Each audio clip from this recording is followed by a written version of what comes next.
중요한 건 대법원 판결 아니겠습니까? 대법원 판결인데 재판이겠죠. 이제. 그걸 우리가 오늘 얘기할 텐데 일단 김윤우 변호사께서 저분 판사 출신입니다. 네. 저렇게 아주 보이지만 훌륭한 판사입니다. 예. 네. 근데 우리 녹음하기 전에 뭐라 했냐면 판결문을 쓱 보더니 2심 판결. 야, 판결문이 엽기인데라고 하셨습니다. 예, 왜 그런 이야기를 엽기? 아까 엽기. 쓰레기라고 했다. 아니. 제가 잘못 들었네. 아니. 내가 잘못 들었네. 내가 잘못 들은 거예요. 그럼. 잘못 들었어요. 내가 제가. 잘못 들었구나.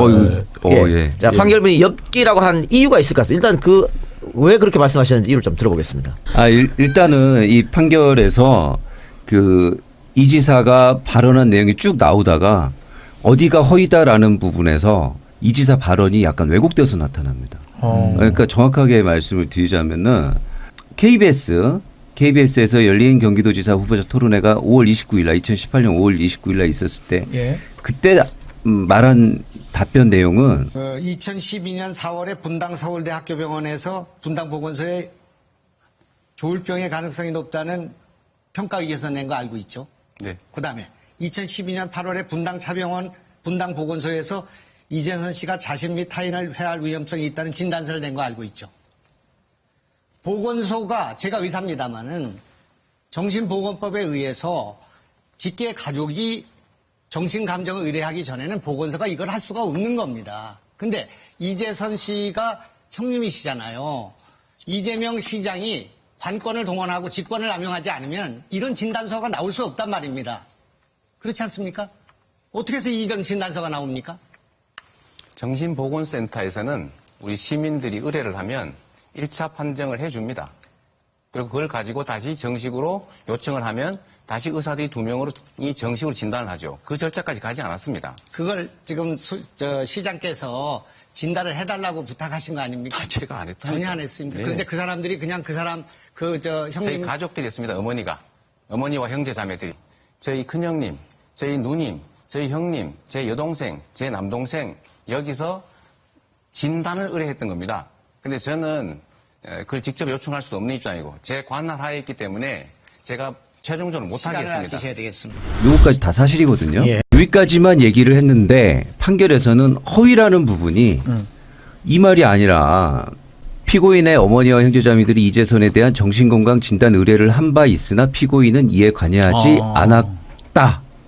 오히려 그 절차 진행을 막았다. 이렇게 발언이 달라집니다. 예. 그러면서 요 달라진 발언이 다르게 해석을 한 다음에 거기에 대해서 이건 허위다라고 했기 때문에 판결문을 계속 대조하면서 읽지 않으면 진짜 이런 말을 했나? 이렇게 착각할 정도로 그렇죠. 교묘하게 이렇게 발언을 왜곡해놨어요. 그래서 이게 이렇게 할 수가 있나? 형사법의 기본은 법이고 사실이고 애매하면 피고인한테 유리하게 하라는 거거든요. 그렇죠. 이거는 맥락이고 뭐고 없이 그냥 갑자기 이 지사가 말한 거 이런 뜻이야. 이렇게 얘기한 거야 라고 한 다음에 그게 허위야 라고 지금 가버린 거죠. 예. 일단 거기서부터가 이 판결의 엽기적인 부분의 제일 시작입니다. 중요한 부분이기도 하고 이 허위사실 공표 예. 부분이. 신윤준 변호사는 이 판결문 보고 네. 다 봤을 때 어떤 게 문제점이라고 보십니까? 저는 여기서 이 절차 진행을 지시를 한 부분이 있고 일부 절차가 진행이 되었다. 그런데 이런 사실을 숨기려고 했다. 이런 의도, 이 발언의 의도를 가지고 판단을 하면서 이렇게 숨기려고 하는 의도를 보아하니 적극적으로 반대 사실을 진술한 것과 마찬가지로라는 이 표현을 했어요. 그러니까는 이거를 어떤 발언을 그대로 이제 말씀하신 것처럼 발언을 그대로 해서 판단을 한 게 아니라 해석을 해서.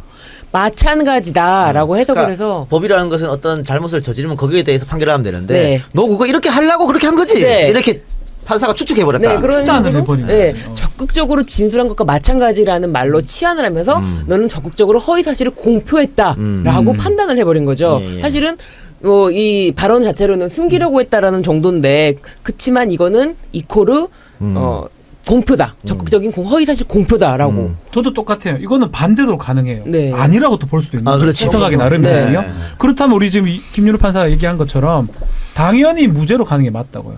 의심스러운 피고인이 이익으로 가기 때문에 그걸 지 마음대로 해석해가지고 처벌까지 가버린 거거든요. 그 부분이 가장 잘못됐다 생각이 들어요. 저는. 그러니까 이번 절차에 관여했다라고 하는 얘기. 그래서 관여가 어디서부터 어디까지가 관여입니까? 그러니까. 보면은 이렇습니다. 강제 입원 절차에 전혀 관여하지 않았다는 표현을 직접 사용하지는 않았고 나머지 발언은 일부 사실에 가까운 표현이기는 하나라고 하면서 선거인들이 위 발언을 접했을 때 받게 되는 인상을 종합적으로 고려하면 적극적으로 반대되는 사실을 진술한 것과 마찬가지 그게 이상하단 이렇게 거야. 돼 있거든요. 안 돼. 이거는 뭐냐면은 그래 하면 안 되지. 글쎄 이거는 지나친 뇌피셜인 것 같다는 예, 그렇지. 생각이 들어요. 네. 뇌뇌망상입니다. 네.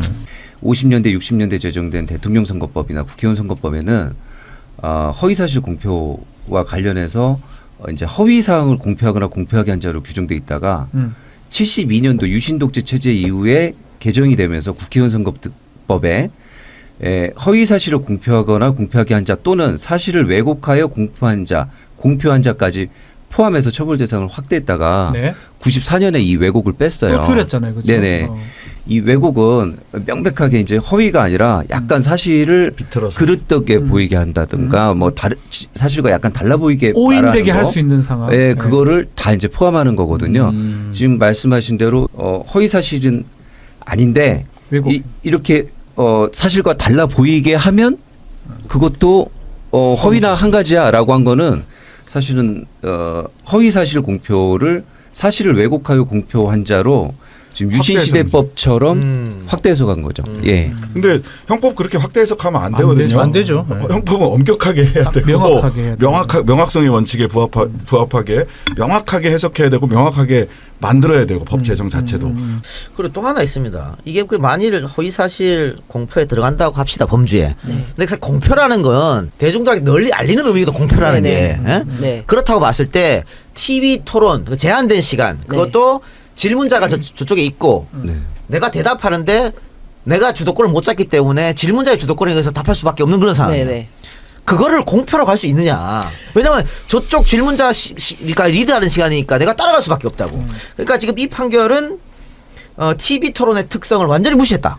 그렇죠. 그러니까 공표라고 할 수 없는 걸 공표라고 하지 않았느냐 그렇게 보이거든요. 네, 저도 그래서 그 부분을 제가 아까 이제 말씀드리고 싶었는데 부연 설명을 지금 해주신 건 마찬가지인데 한편으로는 허위 사실을 공표해야 되는 건데 이거는 자기 변명 내지는 그렇지. 방어 이런 소극적인 표현이란 말이에요. 적극적인 어떤 사실을 알려주려고 한 게 아니라 자기 방어의 말들을 따와 보니 숨기려고 했구나라고 하면서 이거는 반대 사실로 적극적으로 공표한 거로 봐야 된다라는 어떤 그 판결문이 아니라 주장을 지금 보는 것 같아요. 그러니까 의견 개진 같아요. 그러니까 판결문은 어떤 결정을 해야 되거든요. 근데 새로운 의견을 제시했다라고 좀 보여져요. 재판부에서 인정한 걸 다 인정한다고 쳐도 또 하나 문제는 이게 과연 100만 원을 넘어갈 정도. 그러니까 100만 원이 중요한 게 100만 원 이상이면 이제 당선이. 도지사가 아웃이니까 그렇죠. 예. 이게 100만 원 이상 넘어갈 정도의 잘못을 저질렀느냐. 비근한 예로 2016년 총선에서 허위사실 유포로 총 16명이 문제가 됐는데 단 한 명도 아웃된 사람이 없어요. 단 한 명도. 그렇죠. 전부 다 기소유예 80만 원, 70만 원, 50만 원. 선고유예. 그게 뭐냐면 이제 이 재판관들도 똑똑해져 갖고 이 판결 법조문도 당연히 중요하지만 이 유권자들 30만, 50만, 100만 유권자들의 선택이 더 중요하다. 그 값어치 판단하는 거거든요. 그래서 요 정도 잘못인데 하면 안 된다? 근데 지금 경기도 같은 경우는 1000만, 350만 정도. 네. 그 사람들이 뽑은 거예요. 그런데 이거를 300만 원을 때려서 날려 했겠느냐. 이런 의문점이 듭니다. 그 금액 자체도 그렇고 유죄 선고를 한다 하더라도 90이나 80만 원 정도에서 자기가 유권자 선택을 침해할 수 있는 그 자리에서 벗어나고 싶은 게 판사의 심리일 것 같거든요. 그럼 저는 한 번 더 임상기 판사 생각을 들여다보면 이 지사 날려야 되겠다 이런 생각을 갖고 판결을 했다고 볼 수밖에 없지 않느냐 이런 생각이 드는데요. 근데 좀 참고로 해둘 만한 판결이 있는 것이 이제 자유한국당 김진태 의원 같은 경우에도 지금 지난 총선에서 허위사실을 유포한 혐의로 그 재판에 넘겨졌죠. 그래서 1심에는 유죄 판결이 나가지고 벌금 200만 원이 나왔습니다. 근데 항소심에서 무죄가 나왔거든요. 근데 뭐가 문제가 됐느냐면은 그 김진태 의원은 공약 이행 평가가 71.4%로 강원도 내 3위다. 라는 내용의 그 문자 메시지를 보냈어요. 근데 그런 자료가 공표된 적이 없다라는 거거든요. 그래서 이것이 허위사실 유포한 것이다라고 해서 1심에서는 유죄됐는데 항소심에서는 이 정도만 가지고 다소 과장일 수는 있겠지만 허위라고 볼 수 없다라고 해서 무죄 선고됐어요. 근데 이 정도 기준을 따지면은 이재명 지사는 유죄라고 보기 어렵죠. 아무것도 아니죠. 아니 전부 다 이걸로 따지면 그 아무것도 16명 다 아웃이에요. 다 아웃 정도가 아니지 뭐. 어? 그렇지, 그럼. 그러니까 이런 식으로 예를 들어 토론회에서 발언, 그 다음에 뭐 연단에서 발언한 거, 그 다음에 뭐 선거 때 저 차 타고 가면서 떠들잖아요. 스피커 잡고 한두 개만 좀 사실 아닌 걸 말하면 다 집어넣지. 다 집어넣을 수 있다고. 대통령 선거 뭐하러 하나 다 집어넣을 수 있는데. 그러니까 그 양형과 관련해서 이제 300만 원의 적정성에 대해서 이제 이야기를 하던 중인데 제가 아주 재밌는 지금 모 당에서 굉장히 중요한 일을 하고 계시는 중요한 직책에 계시는 분이 그 학력 위조로 해서 허위사실 공표에 걸렸어요. 근데 사실 학력 위조 같은 경우는 다 100만 원 이상 나오던 무조건. 무조건 거의 100만 원 이상 나오던 거였거든요. 근데 이 양반이 안 날라갔어. 1심에서 날라갔는데 2심에서 안 날라갔어. 근데 그 판결문을 보고 정말 신박했는데 이 학력 위조가 당락에 영향을 끼치지 않았다. 그러니까. 당락에 영향을 끼치지 않았다라고 해서 그래서 직을 유지할 수 있도록 80만 원만 하겠다. 네. 예. 그러니까 지금 여기 2심 판사는 그 토론에서 한 말은 당락에 영향을 미쳤다라고 썼거든. 네. 그렇게 생각하는 거예요. 상대가 안 됐어.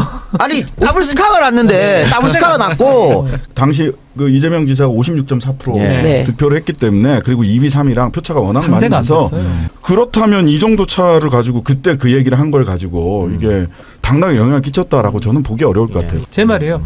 그렇게 판단할 수 있어. 해석이니까 그래? 추단해서 유죄도 할 수 있는데 금액을 300 했는 거는 고의성이 있다.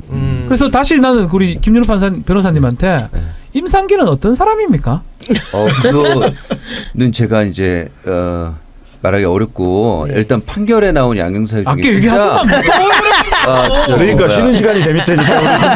올라가다가 또 뭐 어렵다 그래. 난 사람 얘기하는 걸 판결에 나온 양형사유 중에 정말 네. 인간적으로 잔인한 건 뭐냐면 그래 들어봅시다. 예, 그 형님 문제에 대해서 모든 사람에게 해명을 했어야 되는데 왜 아직도 해명을 안 하느냐, 너는 반성을 안 한다, 이런 취지가 있어요.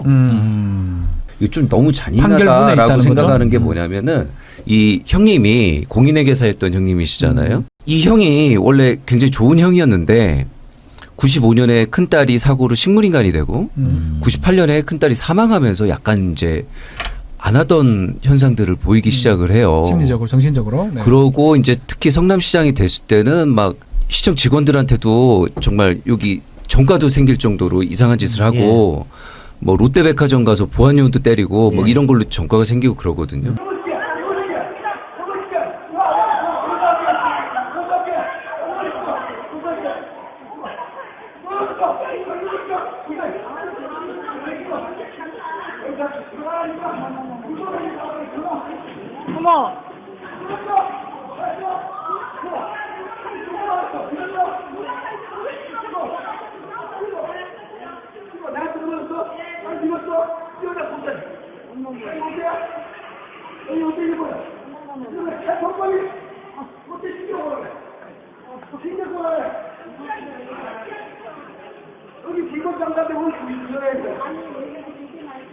안 듣잖아요.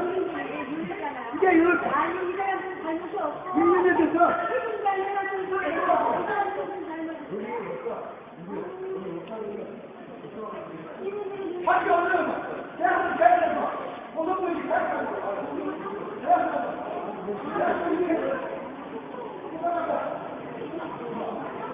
잠잠해졌다가 또 조증이 오면 이제 어머니를 공격하기도 하고 이 조증이 올 때마다 엄청난 일이 생겨서 이런 거에 대해서 얘기를 하면 또 망인에 대한 모욕도 될 수 있고 명예훼손도 될 수 있는 부분이 있잖아요. 그런데 이걸 왜 해명을 안 하냐. 저는 진짜 정치가 이렇게 가면 안 된다고 생각하는데 너무 이상한 양형인 것 같아요. 예. 지금 봐요. 이 검찰이 정치를 하고 판사가 정치를 하고 있는 거야. 그러게요. 미리 예단을 아마 하고 들어오지 않았나 이렇게 생각 드는데 또 하나 의문스러운 게 근데 2심에서 직권남용이 무죄가 됐고 괜찮고. 이게 날아간 이유가 사실 있단 말이야. 그걸 이게 분명히 강요라든지 직권남용이 의무 될 것 없는 같다. 그러니까 이게 제일 위험하다라고 생각했는데 그게 무죄가 나왔는데 허위사실 공표가 유죄가 나왔다는 게 같은 사실은 좀 앞뒤가 안 맞다는 앞뒤가 생각을 안 맞지. 했었어요. 모순이 되지 않느냐. 모순이다 이렇게 해서 생각했었죠. 지금 검찰이 공소장 쓰고 검찰이 생각은 이재선 씨가 정상이다. 네. 근데 네가 강제로 이번에 정신병원에 시켰다. 넣지 않느냐. 그 직권남용이다 이거잖아요. 네. 근데 2심 판결을 보면은 형님이 문제가 있다고 그래. 네.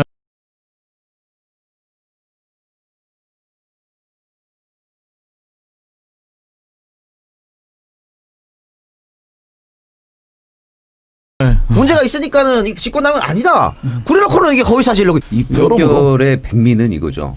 백미 피고인이 나왔습니다.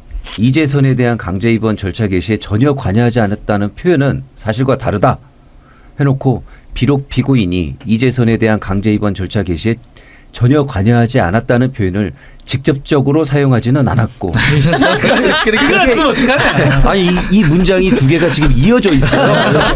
와 이건 뭐지? 만들어내려 한 거잖아 그러니까. 뭔가 만들어 어떻게든 엮어보려고 했던 네. 것 같아요. 박지훈 변호사가 그 2심 판결 나고 저한테 한 얘기가 1심 판결이 적합했다. 감명해 읽어보면 딱 맞아 떨어져. 2심 판결은 누가 봐도 이상한 거다 이렇게 얘기했잖아요. 제가 읽어보니까 잘 읽히는 판결문은 잘된 판결문이고 퍽퍽퍽 걸리면 잘못된 판결문이거든요. 이거 지금 말했던 것처럼 거의 다 문맥이 안 맞아요. 갸우뚱하잖아요 중간중간에. 인과관계가 중간에 펑펑펑 뛰어넘어 지원차. 예, 예. 판사 지원차. 김 변호사님이 이 재판의 판사였으면 당연히 이런 어떻게 판결은 했어요? 안 내리겠죠. 아까 뭐 엽기적인 판결이라고 그랬으니까. 네, 그냥 항소 기각하고 끝내야죠 이런 거. 항소기가 다시 판사로 좀 보내드리면 안 되나? 이 사건에서 어머니가 너 정신과 치료 안 받으면 그 전에 용서 못 한다라고 한 내용이 녹음이 돼 있는 게 있었어요. 이 피고인한테 유리한 증거잖아요. 근데 사생활이라는 이유로 열람 등사를 계속 거부해 줬습니다. 거부하다가 법원 명령으로 마지막 공판 때 냈었거든요. 검찰청법에 그게 있을 겁니다. 네, 맞습니다. 본인한테 유리하든 피고인한테 유리하든 그런 증거가 있으면 검사 발견하면 제출하도록 돼 있어요. 피고인 이익을 위해서. 그걸 다 어겼잖아요. 이때까지. 지금 방금 김 변호사 얘기했던 거 그 문제가 터졌을 땐 1심은 무죄 날 거라는 생각이 확 들더라고. 네. 검찰이 자기가 유리한 걸 다 숨겨버렸으니까. 숨겼어. 내야 돼. 원래 내었어야 되는 그러니까 판사도 그거 보고 뭐야 이거 안 했을 것이고. 근데 2심에서는 내가 신준 변호사하고 사석에서는 유죄다 이거 얘기했던 거는 그 아까 얘기한 그 정치 판사들 불안한 거야. 네. 네? 특히 이게 위쪽으로 올라가면 올라갈수록 정치 판결하거든. 네. 그거는 뭐 최근 당연해요. 들어서 그렇게 네. 좀 심해지고 당연해요. 있죠. 네. 최근 들어서 이제 지난번 사법농단 사건 이후에 네.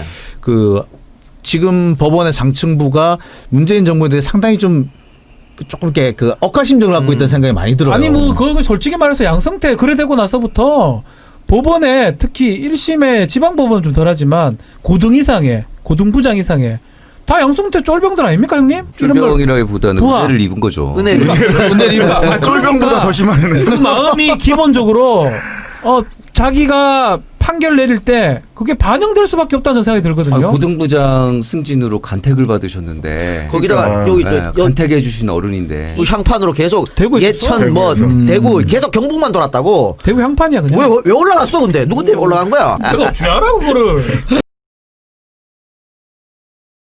그래도 100 넘기긴 어렵지 않겠나. 지가 판사면. 네. 근데 와 깔끔하게 지 마음대로 써가지고 이 항소심 판결문 읽어보면 갸우뚱? 이게 무슨 소리야? 그래서 왜 허위사실 공표지? 여기서 한번 갸우뚱할 것 같아요. 그래서 사법부가 신뢰를 회복하기 위해서는 이런 부분에 대해서 털 거는 빨리 턴다라는 의미에서 이 부분은 좀 아니다라는 판단이 나올 수 있을 것 같아요. 고등부장까지는 약간 직업 판사라면 대법관들은 좀 저는 좀 덜하다는 생각이 들거든요. 좀 선별됐던 사람이고 그래서 오히려 양심에 따라서 판단할 가능성이 좀 더 높지 않을까. 뭐 양심 뭘 떠나서 저는 제 판단으로는 허위 사실이라는 부분을 어떻게 적용할 거냐 부분에서 잘못했다 이렇게 그러니까요. 나올 것 같아요. 파기할 것 같아요. 무죄 취지 파기환송하지 않을까. 네. 보통 이제 대법원에 사건이 올라가면 이게 뭐 사실포섭, 뭐 법리오해 이렇게 두 가지로 분류를 하거든요. 근데 사실포섭에 가면 거의 다 기각이지만 이거는 이제 일단 법리 오인 쪽으로 분류가 될 것 같아요. 법리 오인으로. 말을 안 했지만 말을 한 거나 다름없다 이런 이 특이한 해석이 있잖아요. 이런 그 해석 과정도 너무 특이하고 그래서 기존의 법리랑 안 맞는 부분이 많아서 제 생각에는 파기가 될지 않을까. 이재명 무죄.